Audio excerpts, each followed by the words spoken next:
you up to, James?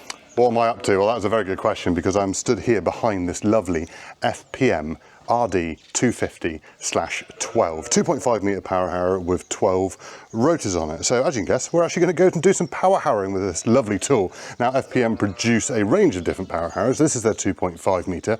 We are going to be joined by Lee today because he knows a lot more about power harrows and power harrowing than I do. So we're going to get set up properly with it in the field, and he's going to be going with his 4 metre. I'm going to be going with the 2.5 metre later on, and very much looking forward to it. So it's going to be good. So I'm just doing some pre-power harrowing checks to make sure everything's all ready to go. Right, so I think we are all set up, ready to go. So let's get in, start it up, and go and find Lee.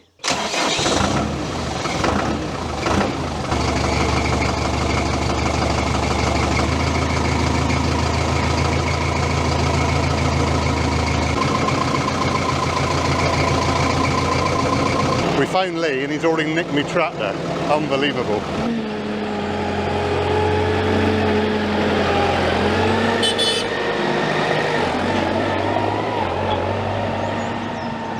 It's kicking on, look at it, sailing the Sammy is. What a beauty. So we've got a brand new 2.5 metre power to play with today, Lee. Yeah, nice out of the box, fresh out of the box. Yeah. So, yeah, it looks a good machine. Looking round and earlier on when you was down with him. Do you ride it right behind the tractor? Yeah, a little bit of bobbing, but nothing too serious. So, which is nice actually, because then you know the tractor and that's fairly well balanced. You're not putting all the weight on the front axle or the back lift, if you know what I mean. So, yeah, no, suited this tractor well coming down the road. So obviously you've got a 4 metre. Yeah, this Howard? is 4 metre. Howard Kong skilled. Right. That's what he is. So, yeah, we bought this one with a drill unit on the back. So we took the drill unit off for the purpose to work this down for maize ground, so for maize drilling. But actually looking at the framework on the FPM here, obviously you've got all this bolts, fittings, holdings there, and up the top. So you can put a drill on the back. And you've got your obviously exterior or rear PTO. Yeah. You could then fit up a sort of A-frame framework. You could actually sit a drill on top of this one. So you could turn this one into a combination corn drill. Yeah. No problem, really. Now, obviously you're on a 4 metre, so every time you go on our lovely Devon roads, you've got to put yours on a trailer. Yeah, we can't quite get this one round the roadworks, definitely not round our roads anyway. No.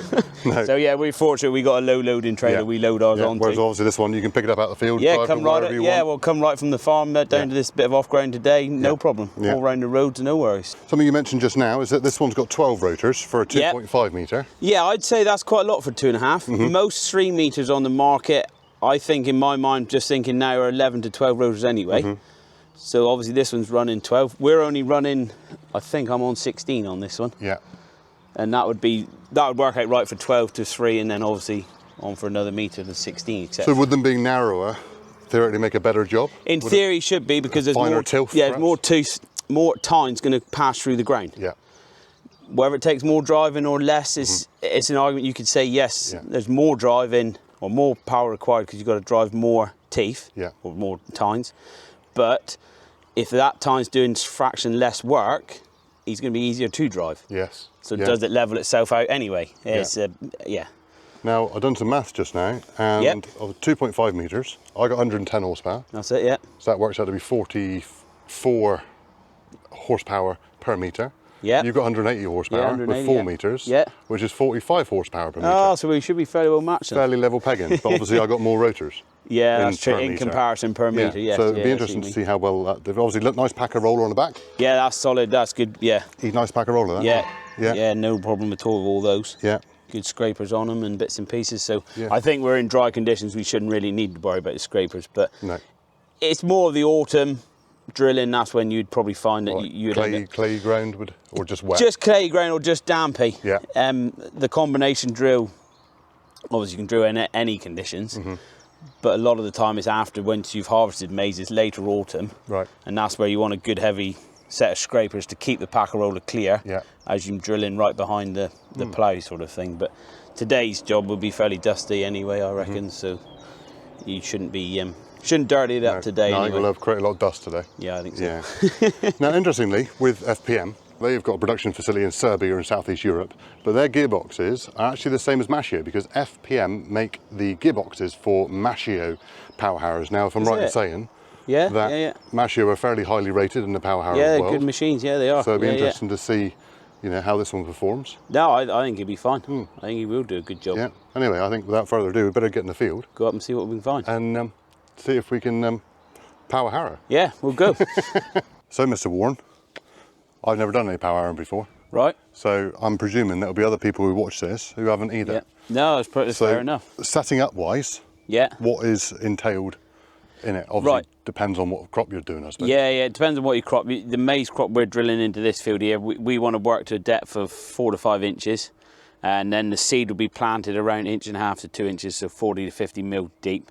But you've got to have enough soil around it so the drill performs its operation of taking the soil out, putting the seed in, and then cover it back in. So you've got to make a fine tilth for a seed bed. So hopefully we want to work, like I say, we want to be working that sort of depth ideally. So I'd say start with is to find out what speed your power harrow's running at. So you've got 540 and then 1000. Well, yours, I can see the sticker on there, is 540 gearbox, so we're running in that. Then back through, you've got your leveling, obviously you've got your rotors or your power harrow tines. But then you've also got this leveling board on the back. That there will keep the soil or the material in the power harrow. So that will obviously limit your speed, because if you keep it in there, it's churning it around more and more. But if it's churning it around more and more, it's breaking it down finer. So you've got to get that right mix between not keeping it in there too long, and obviously it's going to level as well at the same time. Obviously the more it's kept in there, the harder it's going to work. The harder it's going to work, because you're going forward, so you're always filling it up. Yeah. So, but if it's working it down finer to what we want today, you got to keep it in there.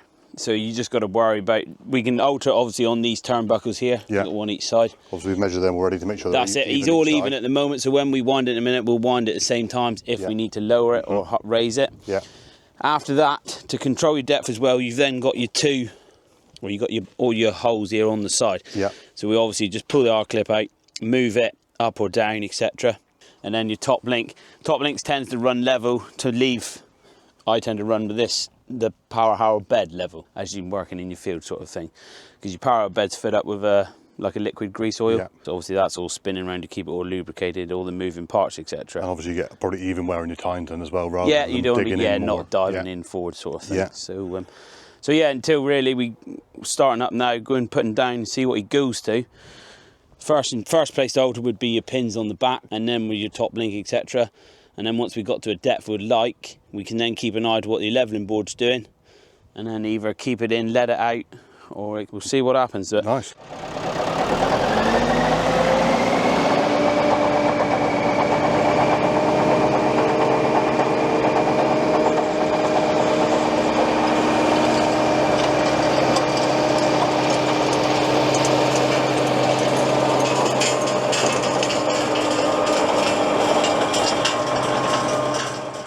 Right, yeah, first intentions, I think we could probably go a little bit deeper. Yeah. And I'd sort of possibly say the leveling board could go down a little bit more. Right. Just so you can see, if you look back through, you can just see the humps and bumps a little bit still. Oh, I see. So if we kept that into the underneath the bed and dragged it along, obviously it would leave it in the pits and troughs sort of thing. Yeah.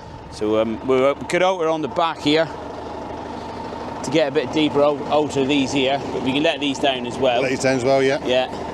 1, 2, 3, 4, 5, 6, 7, We've done 10. 8, 9, 10.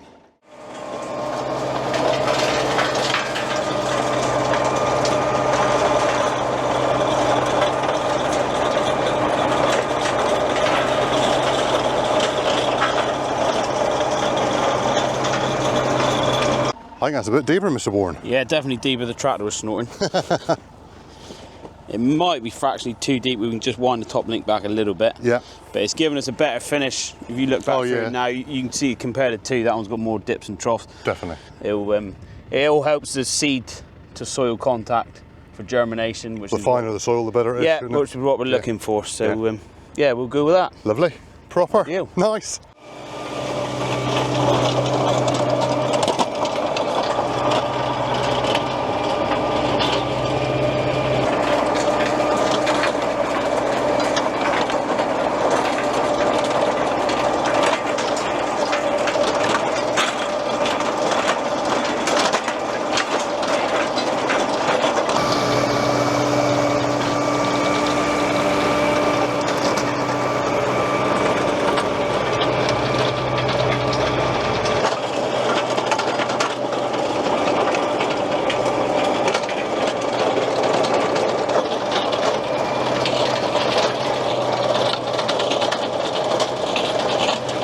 How's that? Yeah, very good. Yeah, I think we've got it set up now. So I've gone through that plough furrow now, and he's filled all that in. So that would entitle me that the levelling board's holding it in because it's filling up the trough as we're going. Yeah, get the other one going and we should be away. Ideal.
Question is, Mr. Warren, does size matter?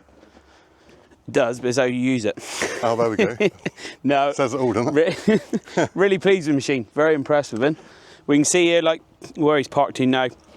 We've just done this once. The FPM went over it and absolutely mashed it up.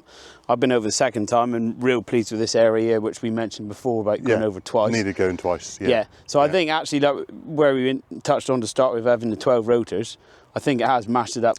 You could see more. in certain areas there where this one's gone right beside that one. Yep. Yeah. You can definitely see that this is producing a finer tilth because those rotors are close. Yeah, exactly. Yeah, there's more in there to mash it, to move it, to break it down. There is. But no, real pretty tidy machine. Yeah, solid machine, well structured. It is. Well put yeah, together. definitely. There's a lot of iron in there. Yeah, there's nothing that you'd more iron say. in this than there is in that one. Yeah, I'd say so. Yeah. Yeah. There's nothing you'd say you'd bend fairly quick on it. It's all well built, and the easiness of moving up the levelling board is very similar to that one. Yeah. It's all simple.